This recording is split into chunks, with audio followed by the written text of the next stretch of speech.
C'était donc un scrutin très attendu, le premier tour de la présidentielle au Sénégal. Les bureaux de vote ont ouvert ce matin à 8 h. Près de 7 millions d'électeurs sont appelés aux urnes pour choisir un successeur à Macky Sall.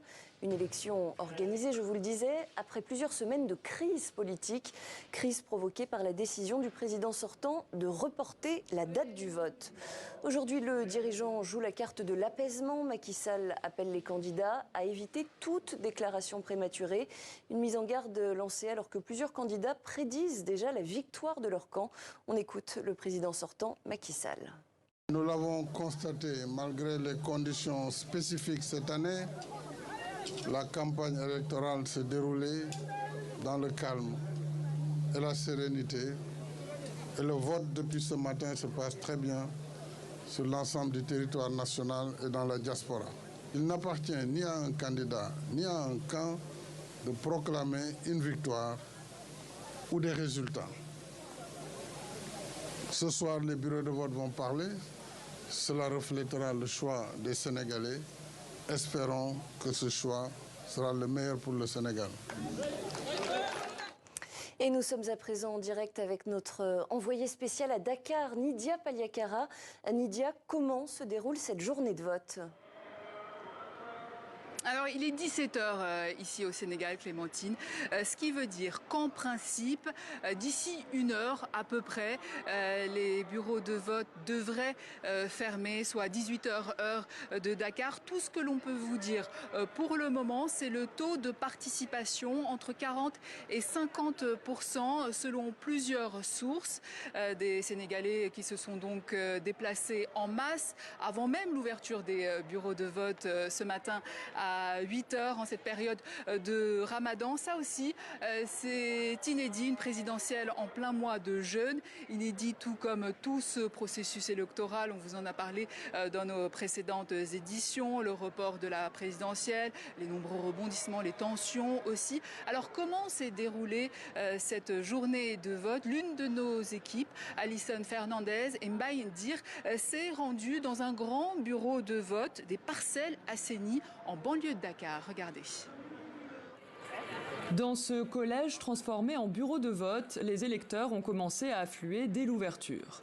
Nous sommes aux Parcelles Assainies, unité 19, un arrondissement peuplé de Dakar qui compte notamment beaucoup de jeunes.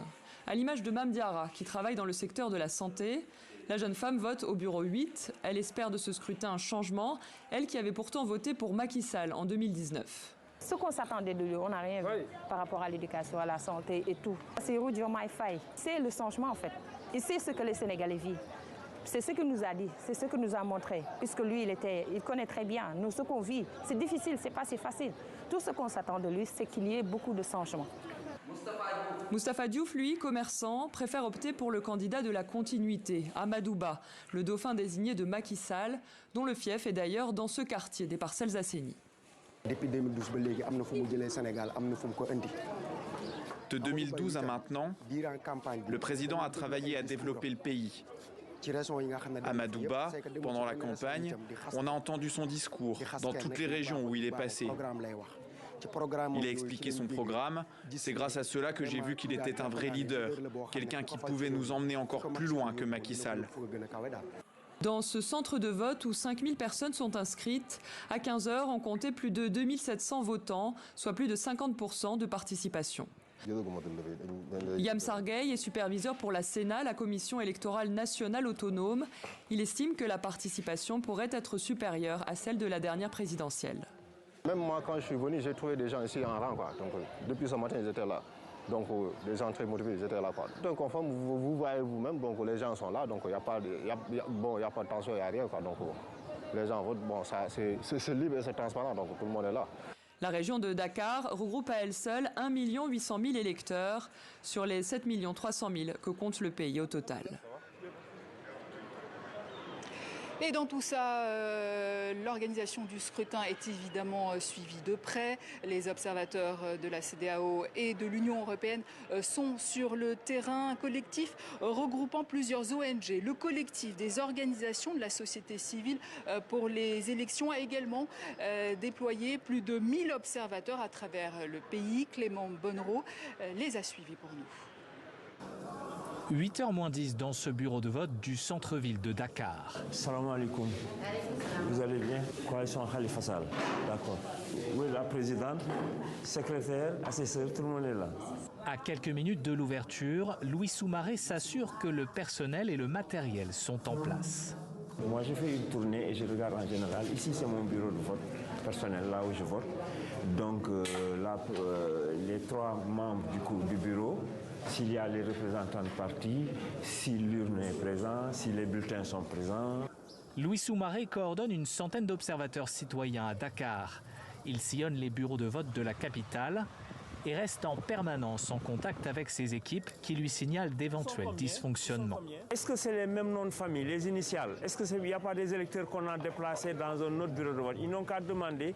Il s'assure aussi que les électeurs inscrits votent dans de bonnes conditions. Vous êtes resté longtemps dans les rangs? Non. Pas longtemps.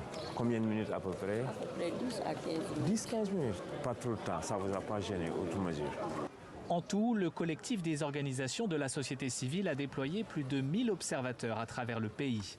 En plus des équipes mobiles, certains siègent du matin au soir dans les bureaux de vote, de l'ouverture jusqu'au dépouillement des bulletins. Je suis arrivé à 6h15 ce matin. Je suis directement venu ici, le bureau de vote numéro 4. Le bureau de vote a ouvert normalement à 8h. Toutes les données du terrain sont centralisées ici, dans cette salle à Dakar. Une équipe d'une trentaine de personnes est chargée d'analyser les informations et de prévenir l'administration en cas de problème.